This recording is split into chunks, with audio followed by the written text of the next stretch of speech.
When it comes to surviving in the wild, most of us would be lost without the convenience of a grocery store. But for indigenous tribes around the world, survival means mastering nature's offering. From exotic fruits to wild game, here are 20 foods indigenous tribes eat to survive the wild. And trust me, you might be surprised by what's on the menu. 1. Baobab fruit. Imagine walking through the dry African savanna, where huge baobab trees rise tall, storing water in their thick trunks. For the San people of southern Africa, these trees are more than just plants. They are essential for survival. When the hard fruits of the baobab hang from the branches, it means it's time to gather a powerful natural food. Inside the pods is a white, powdery pulp that tastes like a mix of citrus and vanilla, both sweet and tangy. This isn't just a tasty snack, it's packed with nutrients. The pulp has 6 times more vitamin C than oranges, more calcium than milk, and lots of fiber. The San people use it in many ways, soaking it in water for a refreshing drink, turning it into flour for porridge, or making healing paste for fevers and stomach problems. Even the seeds are useful. They are pressed for cooking oil. During times of drought, the baobab fruit becomes even more important. But what makes the San's connection to the baobab special is their respect. They only take what they need, knowing these trees, some over 2,000 years old, are sacred and deeply tied to their history. Second, termites. Who would have thought that those tiny architects building mud castles across the African landscape would end up on the dinner menu? For the Baka people roaming the lush forests of Cameroon, termite harvest is like striking nutritional gold, a wild protein bonanza that puts our modern protein bars to shame. When the first rains drum against the forest canopy after the dry season, it's nature's dinner bell signalling termites to take flight in massive swirling clouds. The forest explodes with activity as Baka children dash about with woven baskets, their laughter mingling with the patter of raindrops as they scoop these crunchy critters from the air. With practiced hands that move quicker than the eye can follow, women place grass-woven funnels over termite mounds, waiting for the insects to climb upward toward the light, only to tumble into waiting containers. Some termites make their grand entrance to the dinner scene still wriggling with life, popped into mouths raw for a nutty, slightly buttery flavour explosion that delivers more protein per bite than beef. Imagine that. These thumb-sized insects packing a heavyweight nutritional punch. Others get the gourmet treatment, roasted over crackling fires until they transform into crispy, savoury morsels that taste surprisingly like bacon bits. During lean hunting seasons, when larger game plays are hard to get, these 6-legged snacks become crucial survival fare. Their hidden gift being not just protein, but essential fats, iron that prevents anemia, and zinc that keeps the immune system humming like a well-tuned hunting bow. The Baka's relationship with termites teaches us something beautiful about indigenous wisdom. What outsiders might dismiss as bug-eating is actually a sophisticated understanding of nature's rhythms. A harvest celebration timed perfectly to the seasonal emergence of these nutritional powerhouses. Uchunju sago. Deep in the rainforests of Papua New Guinea, the sago palm is a vital food source for tribes like the Kombai and Korowai. Instead of planting crops and waiting months to harvest, these communities turn the palm tree into food, using a clever and traditional process. When food is needed, skilled men choose the right palm and cut it down using stone axes, treating the tree with respect. They split the trunk and pound the soft inner part, turning it into a rough pulp. Then women take over, using handmade tools and palm fronds to wash the pulp with water. A single palm can feed a family for months, and it doesn't spoil easily, even in the hot, humid climate. More than just food, making sago is a community tradition. People sing, share stories, and pass down the skills from generation to generation, keeping their culture alive through this powerful process. 4. Cassava. Beneath the fertile soils of Nigeria's forests lies a hidden treasure that the Yoruba people have transformed from potential poison into life-sustaining staff of life, the humble cassava root. This unassuming tuber might not win beauty contests with its rough, brown exterior and plain white flesh, but what it lacks in looks, it makes up for in pure survival power and the ingenious cultural knowledge needed to tame its wild nature. The relationship between the Yoruba and cassava is a beautiful dance of respect and transformation. They know this root hides a secret, natural cyanide compounds that could make an unprepared meal your last. But generations of wisdom have created a detoxification process that's nothing short of culinary alchemy. Women peel and grate the roots in rhythmic motions passed down through maternal bloodlines, their hands moving in time with songs that measure the work, while teaching young girls the knowledge they will need as future food providers. The grated pulp gets stuffed into special woven bags and hung from tree branches where the weight squeezes out toxic juices. Drip by drip, danger transforms into safety as fermentation works its invisible magic, breaking down harmful compounds while developing the tangy flavor notes that make cassava dishes sing on the palate. After days of this chemical transformation, the partially dried pulp becomes gari, golden grains that can be stored for months without spoiling, a food security blanket against uncertain harvests or unexpected shortages. When hunger calls, these processed granules might become EBA, a stretchy, satisfying dough perfect for scooping up savory stews. Or they might be cooked into tapioca-like bubbles for sweet treats that comfort tired bodies after long days tending fields. What makes cassava truly remarkable is its stubborn resilience in the face of drought, poor soil, and neglect, qualities that mirror the strength of the indigenous communities who have built cultural identities around mastering this demanding but generous plant. The Yoruba say cassava never fails to yield, a testament to nature's provision when human hands apply the right knowledge at the right time, turning potential danger into daily sustenance through techniques honed sharper than any knife over countless generations. 5. Mopane worms. Across the plains of southern Africa, when the mopane trees grow fresh leaves after the rains, local communities in Zimbabwe, Botswana, and South Africa get ready for a special harvest, the mopane worms. These fat, spiky caterpillars, actually the larvae of emperor moths, are a valuable and traditional source of food. Children often lead the harvest, spotting the colourful worms and picking them from the trees, while singing songs passed down through generations. Once collected, the caterpillars are cleaned, usually by squeezing out their insides, and then dried on hot rocks under the sun. This simple method preserves them for months without needing a fridge. When cooked, mopane worms have a rich, earthy taste, a bit like mushrooms and tea. They are often fried with onions and salt or ground into flour to stretch out maize during tough times. Despite their small size, they are packed with nutrients, 3 times the protein of beef by weight, plus iron, calcium, and good fats. These worms aren't just food, they are part of culture and survival. Families trade them in markets, turning a humble insect into both a staple meal and a way to bring communities together. 6. Honey. The Hadza people of Tanzania follow the calls of the honey guide bird, nature's own GPS system leading straight to hidden beehives tucked into baobab trees and rocky crevices. When the distinctive chirping sounds out across the savannah, hunters grab their special honey collecting kit, a small torch of smouldering twigs, a handmade axe, and containers woven from local grasses. The sweet treasure they seek isn't just any ordinary treat. It's liquid gold that provides instant energy during long hunting expeditions when stomachs growl and muscles tire.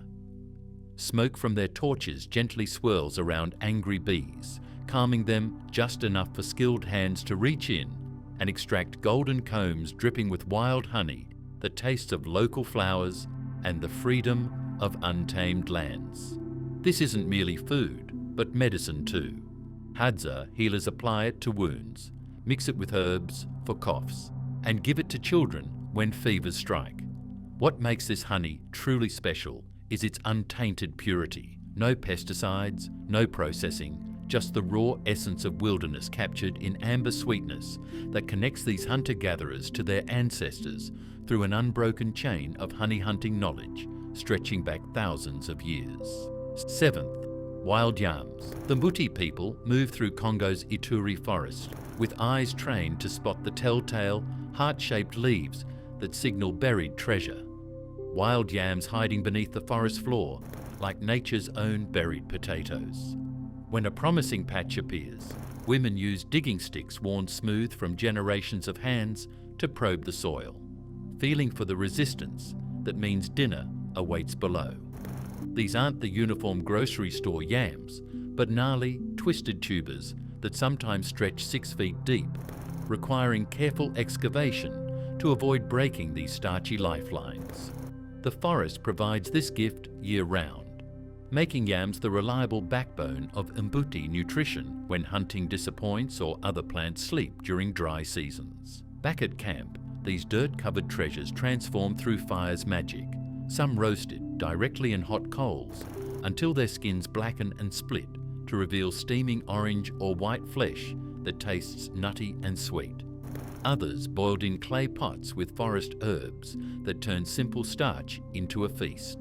Most impressive is the Mbuti's botanical wisdom. They carefully replant the crown of each harvested yam, ensuring future generations will find food in the same sacred spots where their grandparents once dug, creating a hidden garden throughout their forest world. 8. Acacia seeds and gum. When fierce Saharan winds howl across Mali and Niger, the tough, thorny acacia trees stand defiant, offering desert nomads like the Tuareg people gifts that mean survival in one of Earth's harshest landscapes. Children scramble beneath these botanical survivors, gathering fallen seed pods that rattle with promise and hardened amber tears of gum that ooze from the bark. Tuareg women pound the rock-hard seeds between stones worn smooth by generations of hands, transforming them into rough flour that smells faintly of earth and green tea.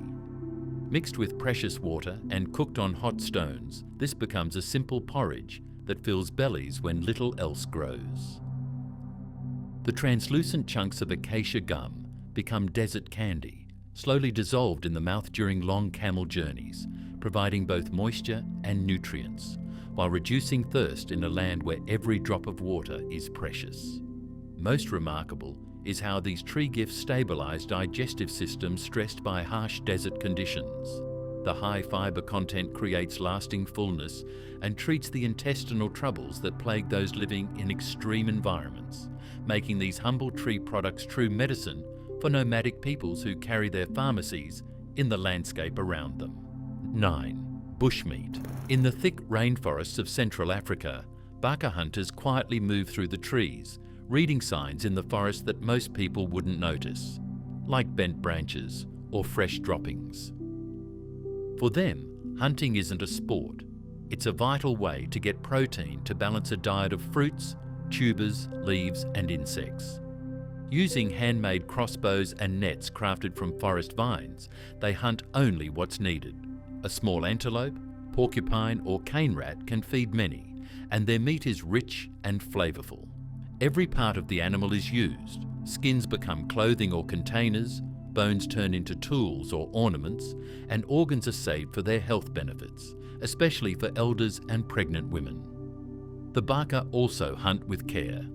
They avoid animals that are pregnant or nursing, and they move their camps often to avoid overhunting.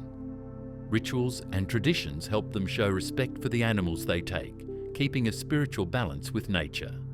Unlike commercial hunting, which can destroy forests quickly, the baka's way of life has supported their people and the rainforest for thousands of years. 10th taro root. Pacific Islander communities treat taro not just as food, but as an ancestor. The plant that arrived with the first canoes and never left their sides through centuries of island life. In places like Samoa and Hawaii, families tend taro patches that have passed through generations, growing in carefully engineered wetland systems that make the most of limited island fresh water. Harvesting this purple-stemmed wonder requires perfect timing. Wait too long and it becomes woody and bitter. Too early and the precious starch hasn't fully developed. Strong hands twist mature plants from muddy beds, revealing elephant ear leaves attached to massive corms that contain enough carbohydrates to power hard-working bodies through days of fishing, building, and community work. The preparation shows respect for this plant elder. Every part finds purpose, from the starchy underground corn steamed in earth ovens until tender enough to pound into the famous purple paste called poi, to the young leaves and stems carefully detoxified by precise cooking methods before becoming creamy vegetable sides that taste like earthy spinach. Taro's true gift lies in its staying power. Properly prepared, poi ferments slowly rather than spoiling, becoming increasingly nutritious and digestible, while developing a tangy flavour that preserved food safety for seafaring peoples long before refrigeration existed. 11th, palm grubs, the Ashaninka. People of the Amazon rainforest don't just see fallen palm trees as rotting wood, they see them as nature's protein bars waiting to happen. When a palm crashes to the forest floor, skilled tribal members mark its location and return weeks later, when the trunk has become a nursery for plump, cream-coloured palm grubs, the larvae of palm weevils that have transformed dead plant matter into wiggling packets of nutrition.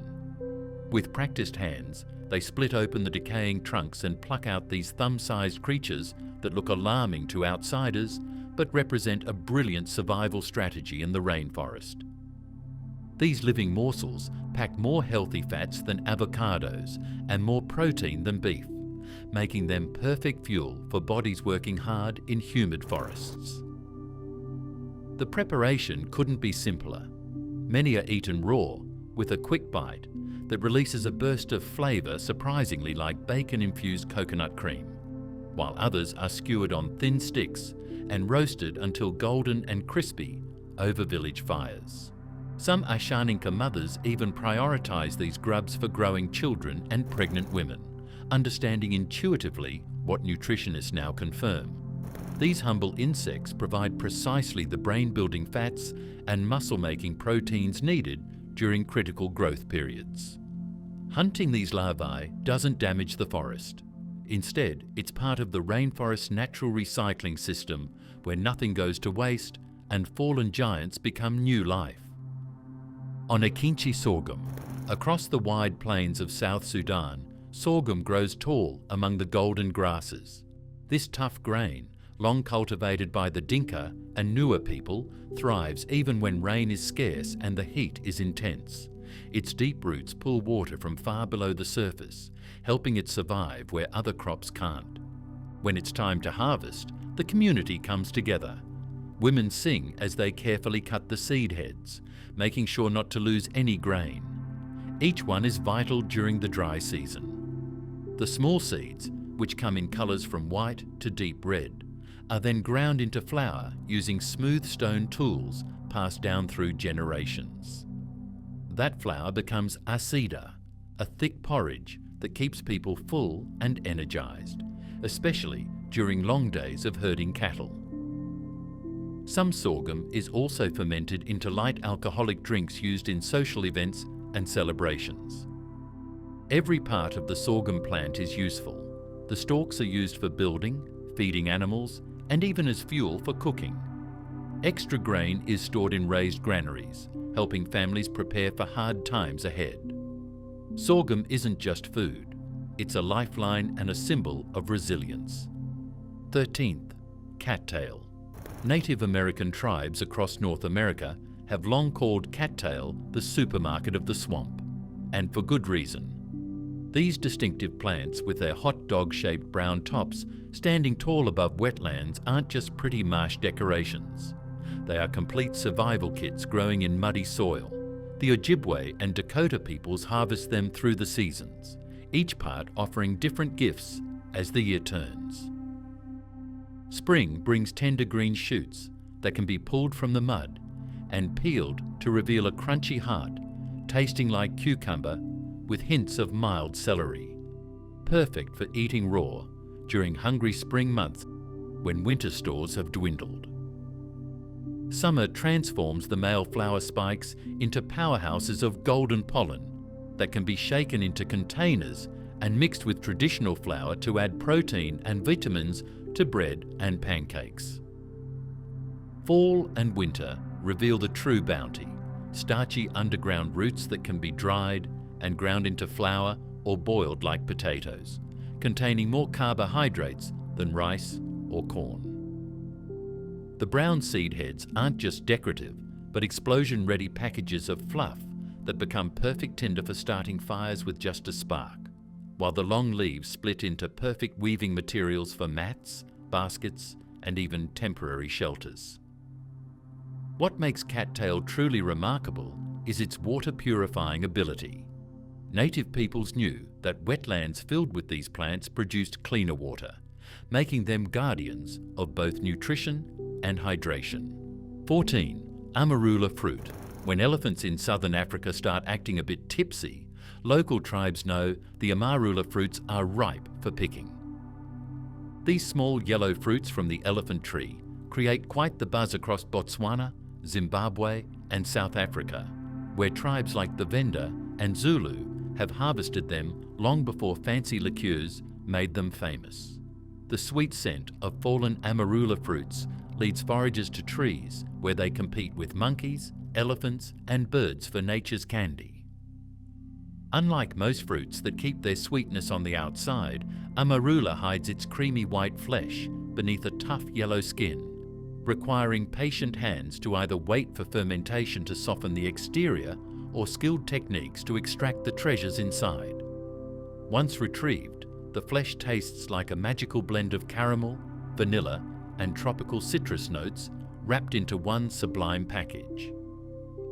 Rural communities still process these fruits using methods passed down through generations, placing them in clay pots to ferment naturally into a mildly alcoholic brew that brings communities together during celebratory evenings filled with storytelling under star-filled skies. Beyond their delightful taste, these fruits arrive during the driest months when other food sources dwindle, their high vitamin C content boosting immune systems precisely when seasonal illnesses threaten. Local healers use both the fruit and bark in traditional medicines for ailments from digestive troubles to skin conditions, making the amarula tree a living pharmacy wrapped in a food source. 15th, wild spinach.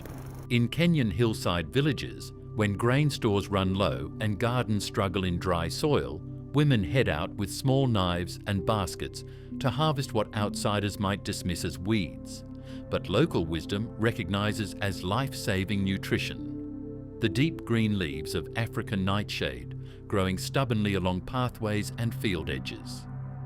Unlike its poisonous relatives in the nightshade family, this wild spinach variety has been selectively gathered for generations, with mothers teaching daughters exactly which leaves bring health and which might bring harm.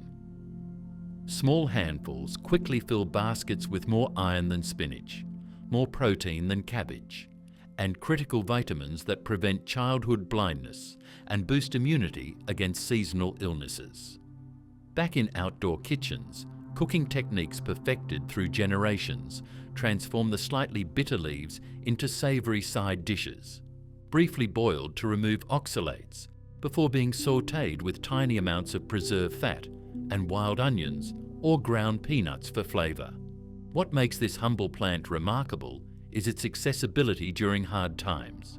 When crops fail due to drought or pests, these resilient greens continue producing nutritious leaves, asking only for occasional rain to keep growing. Children who might otherwise suffer malnutrition receive critical micronutrients from these humble greens, while pregnant women gain the folate essential for healthy babies. Modern nutritionists now celebrate this poverty food as a superfood, but tribal grandmothers have always known its true value, passing this green knowledge through generations as insurance against hunger in uncertain times. 16. Insects. When the Ju-Hwanzi people of the Kalahari spot a swarm of locusts darkening the sky, They don't run for cover. They grab their catching baskets and celebrate the protein rainfall. These desert-dwelling experts have turned what many outsiders consider creepy crawlies into gourmet survival fare through centuries of food wisdom. Children race across the sandy soil, scooping grasshoppers into woven containers with the same enthusiasm other kids might have for catching butterflies. Except these insects will become dinner rather than decorations. The crackling sound of insects toasting over hot coals fills evening camps with mouth-watering aromas as wings and legs are singed away to reveal the nutty, crisp bodies that taste remarkably like roasted sunflower seeds, with hints of wild herbs from the plants the insects fed upon. During lean hunting seasons, these six-legged snacks deliver more protein by weight than beef, plus essential minerals that prevent the malnutrition that might otherwise threaten during drought years. The Yui Hwanzi's insect menu extends far beyond locusts. Termites emerge from their mounds after rain to become crunchy treats. Beetle larvae hiding in rotting logs transform into rich, buttery morsels when lightly roasted, and certain caterpillars harvested from specific trees become seasonal delicacies that bring communities together in gathering festivities that strengthen bonds while filling stomachs. 17. Chia seeds. Long before chia seeds became trendy in modern smoothie bowls, Aztec warriors were running hundreds of miles through Central American mountain trails, fueled by nothing but these tiny powerhouses mixed with water. The Tarahumara people of Mexico's Copper Canyon, famous for their legendary long-distance running abilities, still rely on these seeds as portable energy when journeying far from home through rugged terrain. What makes these unassuming specks so special is their remarkable ability to absorb water. Watch as a handful of seeds dropped into a water gourd swell to nearly 10 times their size, creating a gel-like drink called iskayat that slowly releases carbohydrates into the bloodstream, while the seed's outer coating holds precious moisture in the body longer than plain water.